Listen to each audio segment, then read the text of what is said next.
This episode may contain content of a graphic nature, including descriptions of physical and sexual violence against adults, children, and animals. Listener discretion is advised. Hi everyone, I'm Talia. And I'm Tanya. And together we are Crimes and Consequences, a true crime podcast.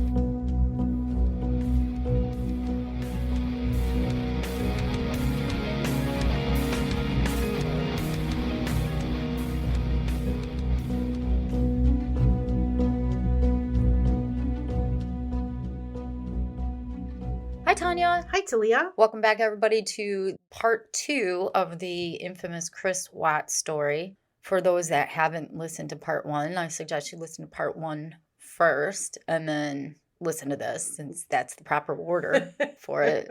And where we left off was when Chris was going to speak to his father. Mm-hmm. But before I tell you more about that, I'd like to ask everybody to hit the subscribe/follow button on whatever app you're listening to. And with that, Let's do it. Let's do the most horrible part of the story. I know, right?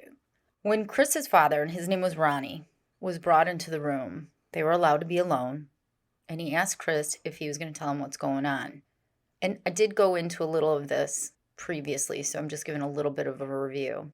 He told his dad he failed the polygraph, and the police weren't going to let him go because he was having an affair, which you can't really be arrested for.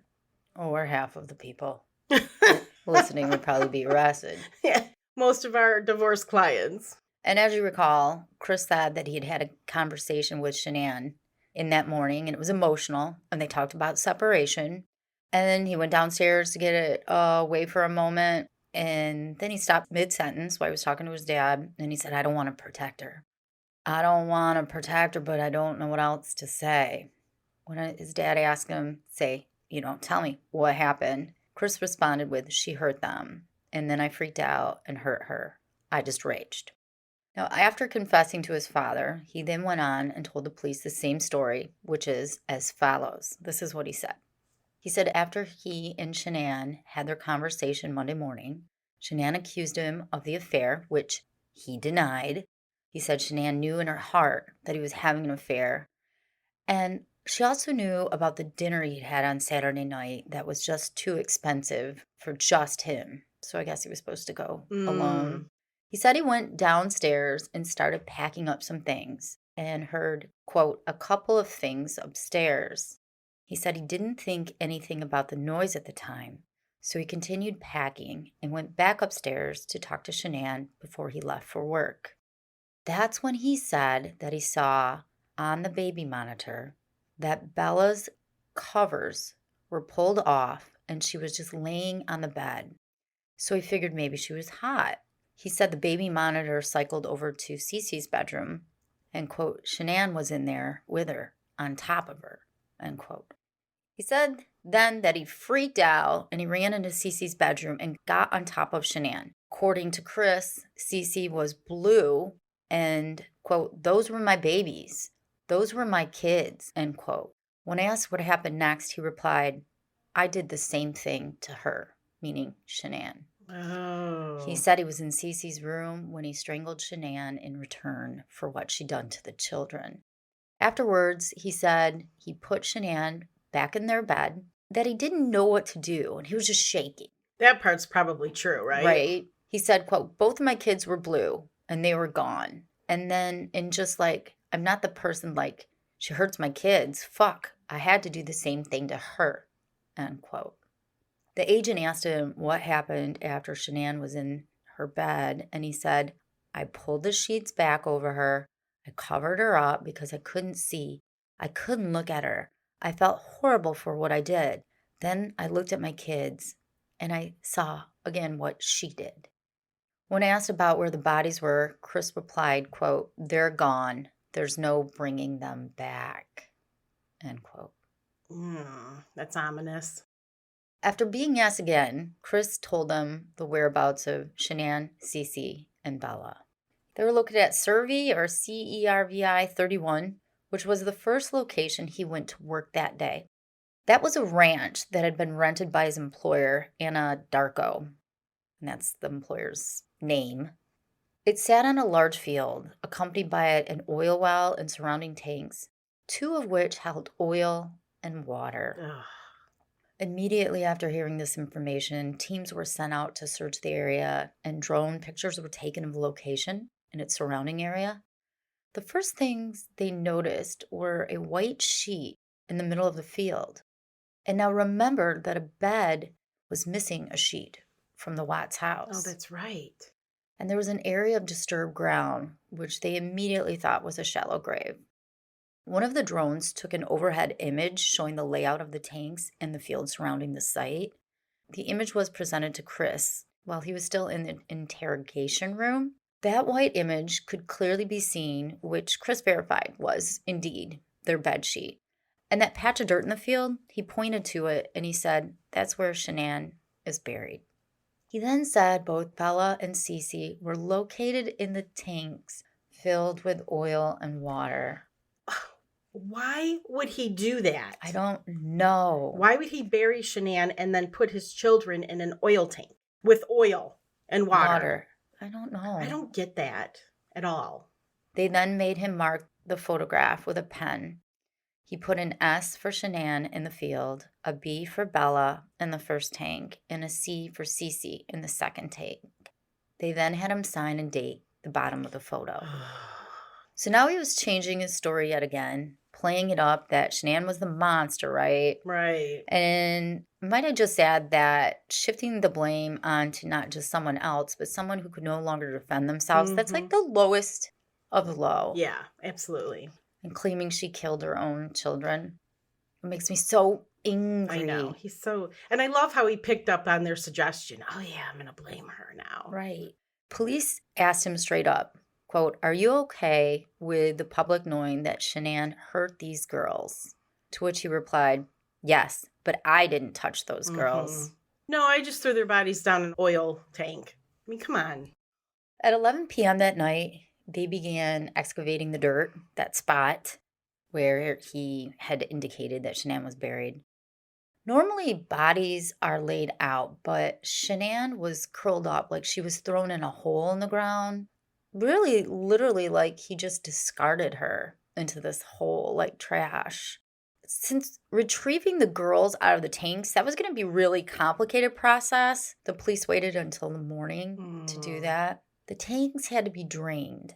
And while at first just looking in from the top didn't show the girls were inside, they ended up finding a tuft of hair inside one of the inlets of the oil tank.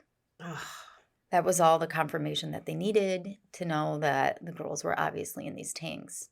Both of the girls' bodies had been pushed through a hatch at the top of the 2 separate tanks, and the lids were both 8 inches in diameter. Oh, maybe that's why Shanann didn't go in the tank then. That makes sense. She's too big.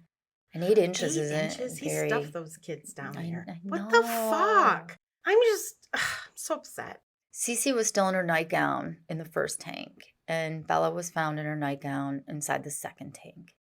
When the tanks were emptied on Thursday, August 16th, this took the efforts of a whole list of people. It required the CBI, crime team, Weld County deputies, a forensic pathologist, the Colorado State Hazardous Materials Section, it's called like CS Hazmat, Wiggins Fire Department, and representatives from the Frederick Police, along with the Anadarko Petroleum representatives. Oh, shit, that's right. DT Welding, and Northern Plains Trucking. All these people played a hand in the recovery effort for getting the girls out of the 400-barrel crude oil tanks, which I said had to be properly drained first. It's just... Once this was complete, a trooper and the FBI agent had to put on the proper personal protective equipment in order to remove the girls from the tanks by hand, personally. During both removals, the girls had skin slippage, which is part of the decomposition process when the top layers of skin become disconnected from the layers below. Each girl was removed, and this is just horrible to say, with pieces of skin falling off in the process. And they worked to get as much of the oil sludge off their bodies as possible. It's just mind-boggling to me. Yeah. It's so fucked up. The bodies were retrieved and placed in body bags before they were sent for an autopsy.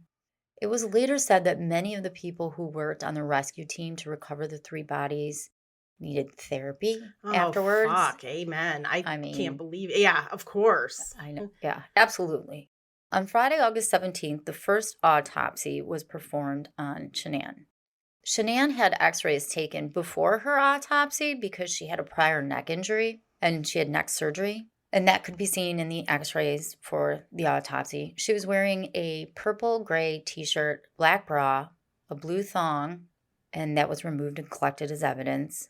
Shanann appeared to have a large amount of skin slippage, and her amniotic sac was found protruding from her vaginal area. Oh, man. Because remember, she was pregnant. She was pregnant.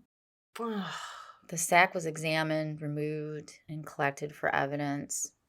The autopsy advised that Shanann's hyoid bone, which is that U-shaped bone in the neck which supports the tongue, it wasn't broken, although he pointed out bruising to the soft tissue on the right side of that bone.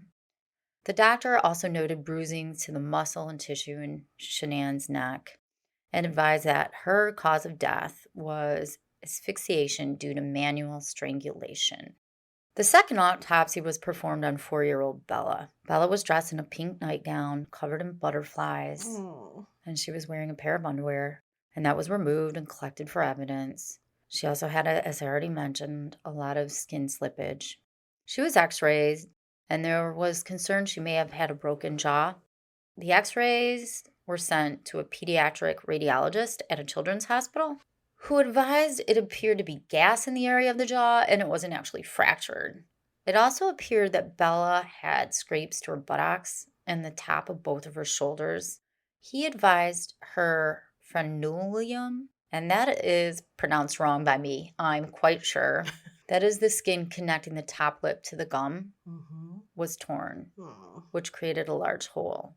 The inside of Bella's gums and her inner lip also appeared bruised, and it appeared she had bit into her own tongue. Oh, no. The doctor indicated that Bella's death was violent, as it appears she struggled to get away. These wounds suggested someone covered her mouth as she struggled. The doctor's preliminary cause of death for Bella was asphyxiation due to manual smothering. He didn't know any bruises or injuries to her neck. Now, the final autopsy was performed on 3-year-old Cece. Cece was dressed in a pink nightgown, her Minnie Mouse underwear, and a pull-up. Those items were collected as evidence. Cece had a very large amount of skin slippage, and she did not have any obvious signs of injury or bruising to the neck area. There was also no injury to her mouth or face, and she also didn't have petechia, those pinpoint round spots that appear on the skin as a result of bleeding. The doctor advised that Cece's primary cause of death was asphyxiation due to manual smothering. Wow. Chris originally claimed that he witnessed Shanann strangling Cece. Oh, yeah, that's right. On the baby monitor. However, the pathologist said, no, that's not how it happened. This piece of information alone proved that Chris lied about what he saw Shanann do to the girls, which we already know. Yeah. He lied. On August 21st of 2018, a week after Shanann and the girls went missing and then were found, Chris was officially charged for the murder of his wife and daughters. While Frederick PD, the FBI, and the CBI were ready and preparing for this long trial, Chris put an abrupt halt to that on November 6, 2018, when he pled guilty to 5 counts of first-degree murder. When he pled guilty to the first-degree murders of his family. He also pled guilty to 3 counts of tampering with a deceased human body and 1 count of unlawful termination of a pregnancy, and that was for their unborn child. This was part of a plea deal to avoid the death penalty. Shanann's parents addressed the courtroom that day with her father, Frank, telling Chris, quote, "I trusted you to take care of them, not kill them. They also trusted you, the heartless monster, and then you take them out like trash," unquote. On November 19th of 2018, a judge sentenced Chris to 3 consecutive life sentences in prison with no possibility of parole. He was also sentenced to serve 2 additional life sentences, totaling 84 more years. 48 years for the first-degree murder of a child under the age of 12, and 36 years for 3 charges of tampering with a deceased body. So he got a long time. He's not going anywhere. He's not going anywhere.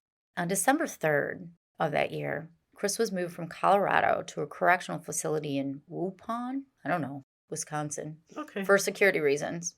When all was said and done, Chris still never told investigators exactly what happened that night.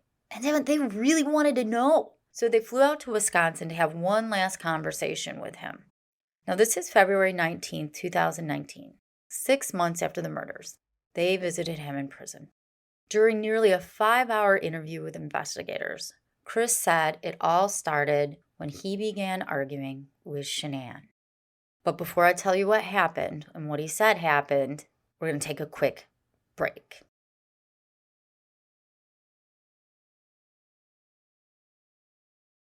So Chris says he's arguing with Shanann. He didn't love her anymore, and, quote, "That's when it happened. I got on top of her," end quote. She tried telling him to get off her and that he was going to hurt the baby, but he didn't get off her. So then she told him he was never going to see the kids again, and he started strangling her. As he was doing so, Bella came in and cried, quote, "What is wrong with Mommy?" Oh, shit. Oh. Shanann was lifeless, now face down on the bed at this point. 4-year-old Bella then witnessed him dragging her mother's body down the stairs. Damn. He then loaded Bella and her 3-year-old sister Cece into the back of his truck with her mother's body nearby on the floorboard and drove them about 45 minutes to the oil site.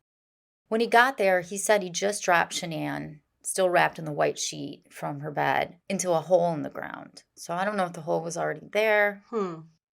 Then he came back to the truck and took Cece's favorite blanket and used it to smother Cece before dropping her into the oil tank.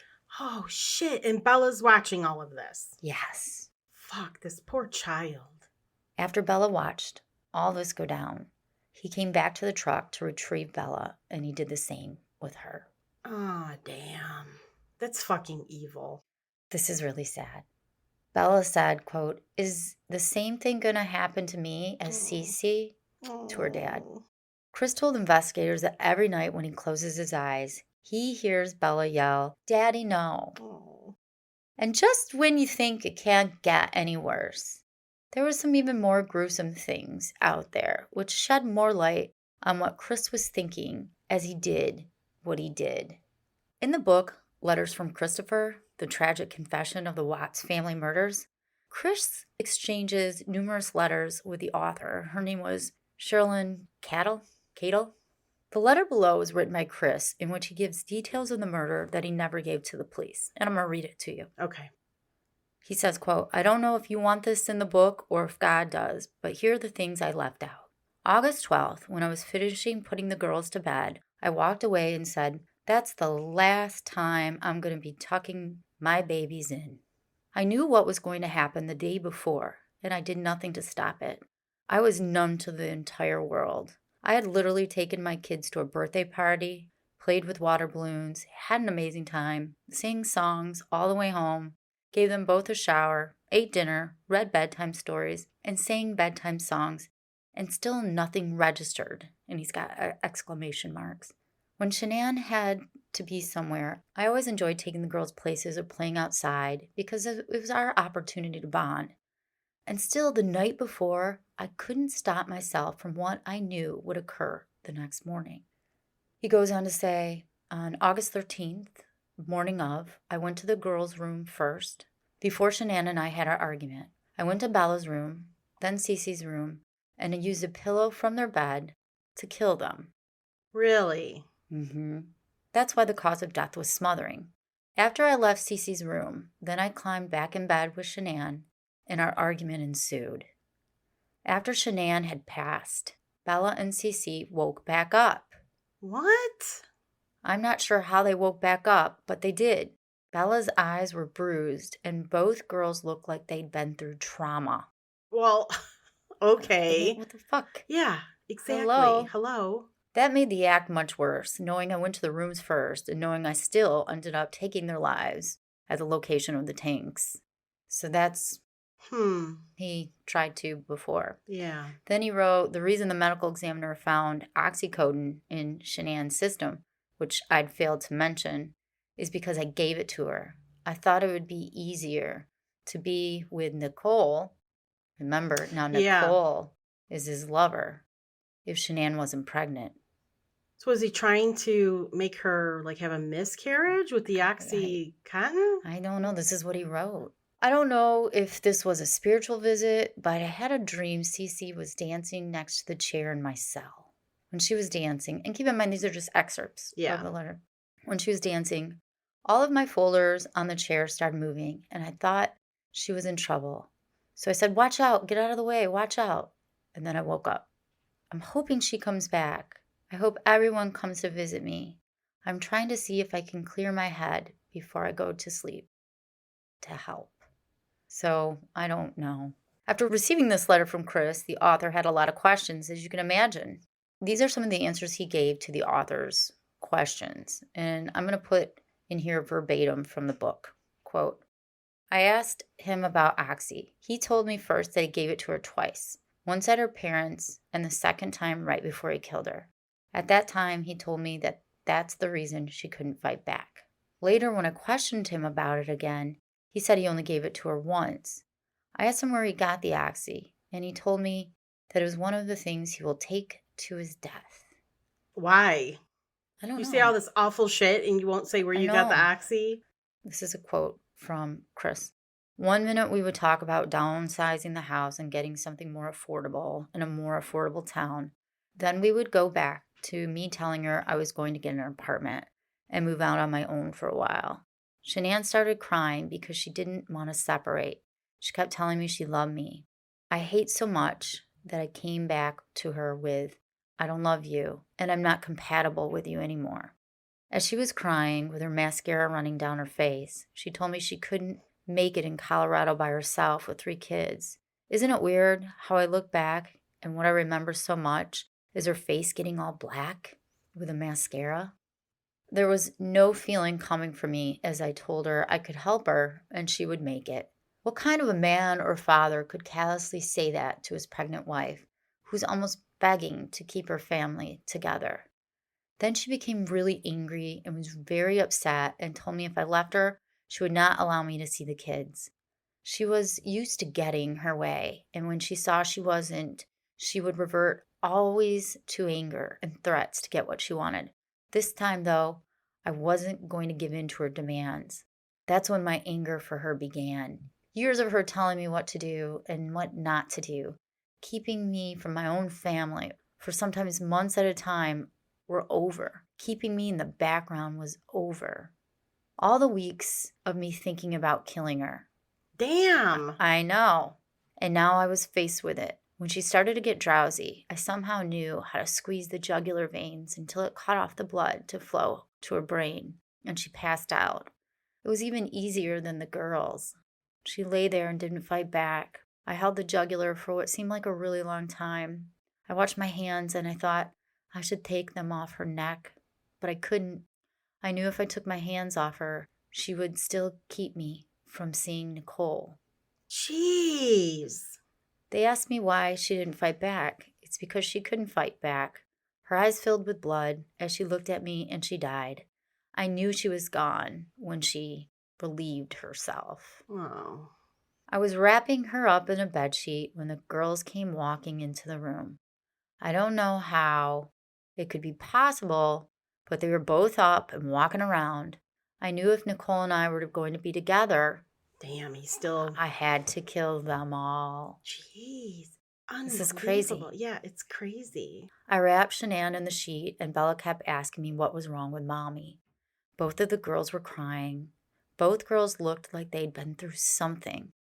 I knew it was because of being smothered. Well, obviously. Hello.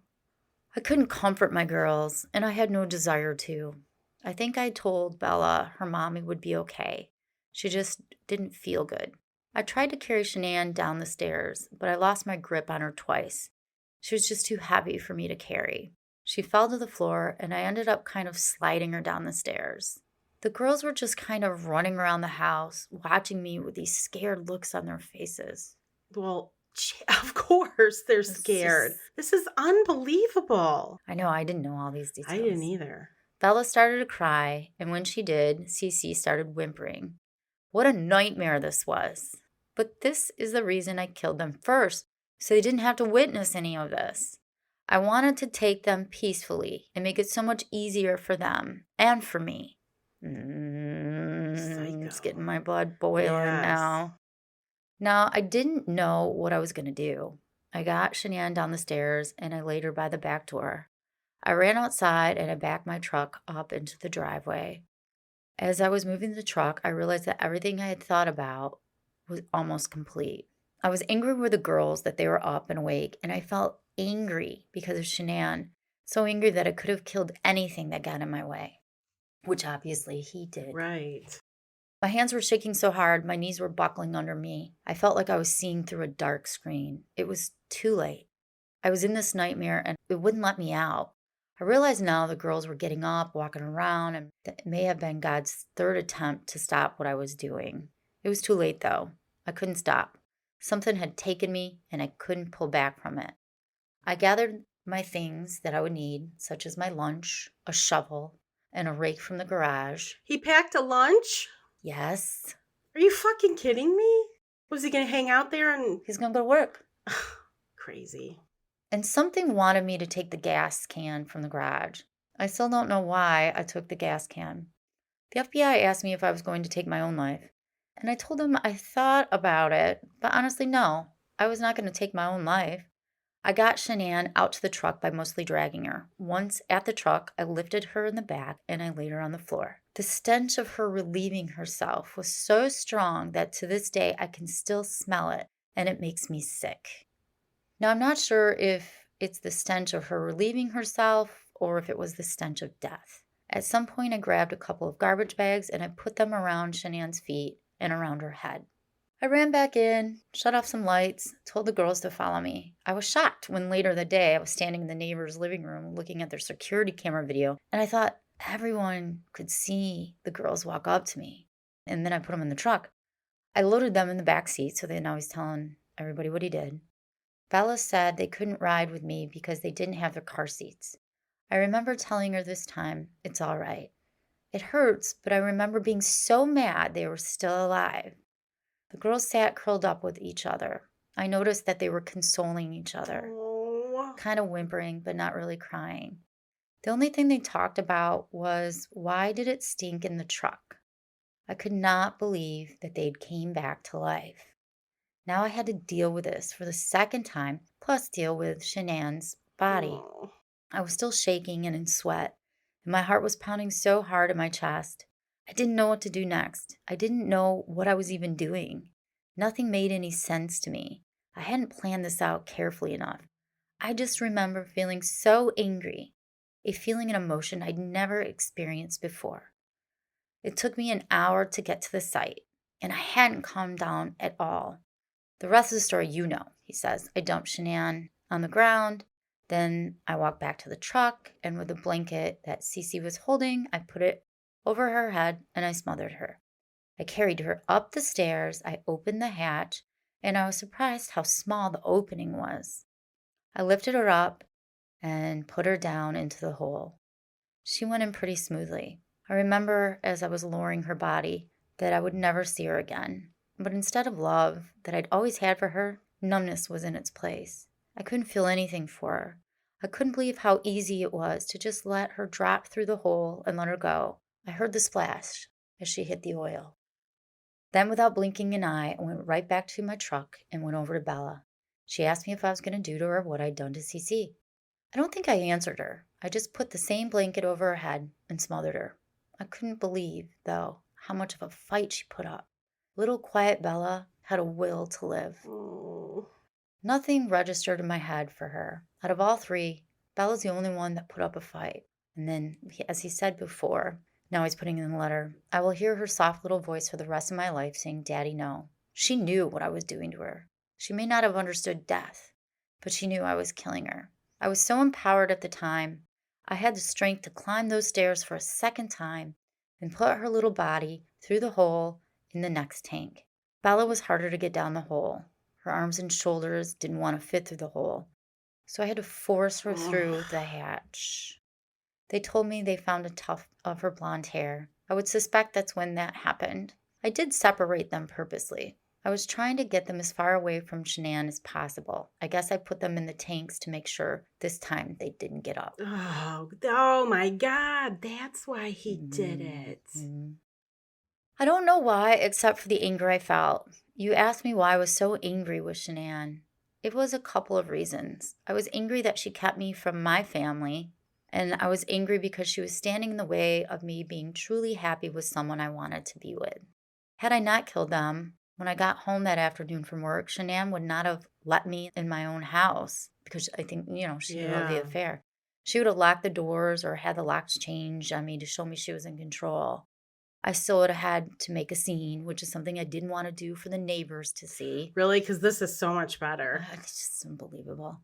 He talks about he puts the girls in the tank again for a second time. He then went and dug a hole for Shanann. Then he describes the hole that Shanann was in. The dirt was loose, and he remembered it was easy to move. I think he dug a deeper hole, and it seemed to him a lot deeper than it actually was. As I pulled on the sheet, she rolled out into the hole. I think she'd given birth. Oh, no. She landed face down. I remember being so angry with her that I was not going to change how she landed. I didn't think about if the hole was deep enough or if I had the hole in the right place or if I made sure to pick up everything so there was nothing left on the ground. I realized I just murdered my daughters twice. I still don't understand how that happened because I know they were dead the first time. Obviously not. I know. His letter's almost done. My entire life lay there on that oil site. All I could feel now was I was free to be with Nicole. But feelings of my love for her were overpowering me. I felt no remorse. The darkness inside of me had won. It was still in me, though, and I thought maybe it would be in me permanently. I felt evil, swallowed up by this thing inside me. I felt like I could kill anything and be justified for doing it. Again, I didn't feel any remorse. I didn't feel bad for killing my entire family. I really didn't feel anything. My mind went to the dog. Did I remember to put the dog in the cage? That's really weird. Yeah. No, the letter's done. Okay. This is something else that was interesting. Between the time Chris was arrested and when he was sentenced, there were things that happened at the abandoned Watts house that can't necessarily be explained. But I'll let you be the judge. On an evening not long after the murders, the police were called to the abandoned Watts home. The neighbors reported seeing a woman walking around in the garage. There are police cam videos of the 4 policemen arriving at the Watts house where one can clearly see the garage lights are on. However, as they opened the front door, they were met with eerie darkness coming from the house.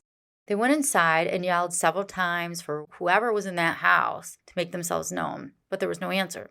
They went to the garage and, with guns drawn, they opened the garage door and yelled. This time, when they opened the garage door, the lights were all off. They proceeded to search every inch of the house, but no one was there.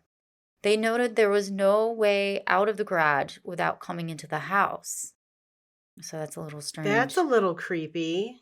That's kind of creepy. The police cam video showed very frightened police officers who felt something around them. They just didn't know what. They kept shining their lights into the darkness over and over again. They wondered who turned on the light and who turned off that light. Yeah. Still on another evening at 9:05 p.m., the police were called to the house regarding an unknown person seen going up to the house. When the police arrived, they were advised by the neighbor from next door that he had a video pointing towards the Watts house. The video showed a large black vehicle pulling up to the residence, and then an unknown female stepped out of the vehicle and walked up to the door of the house.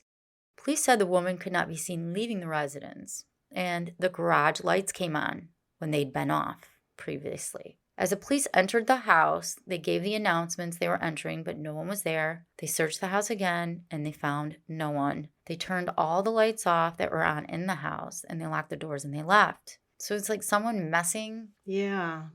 with the lights. I don't know. Or is it Shanann's ghost? I don't know. I don't know. That's creepy.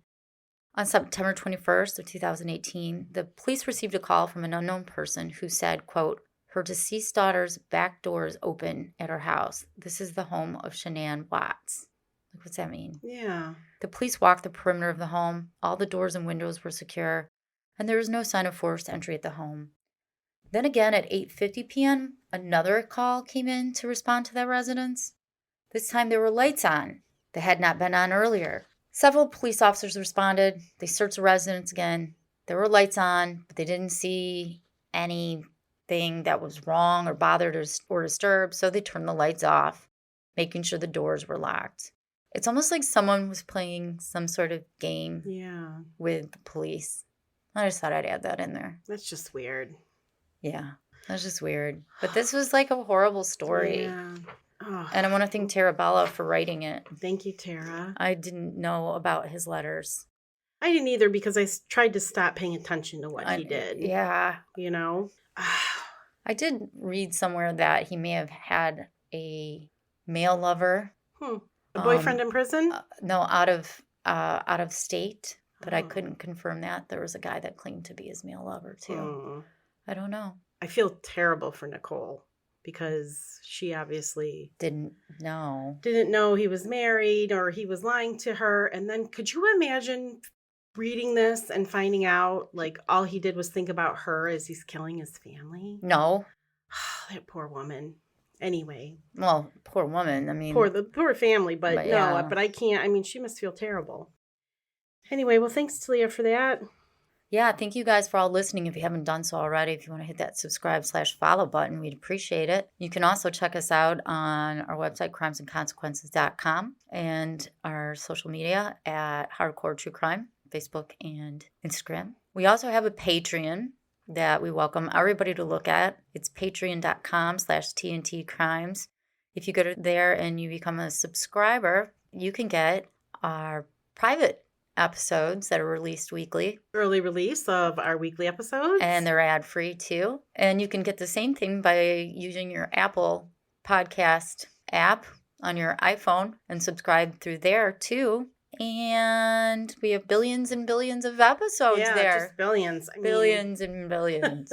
It'll keep you entertained for a while. So we want to thank you all for taking the time to listen to it. I know this is a popular story, but I wanted to know the details. Yeah, me too. This was terrible. Yeah. This was just fucking heart-wrenching. Anyway. It really is horrible. Oh my God. Anyway, I'm always fascinated by these stories. I don't know why. I know. But anyway, well, thank you everyone until our next episode. Don't kill each other. Bye. Bye.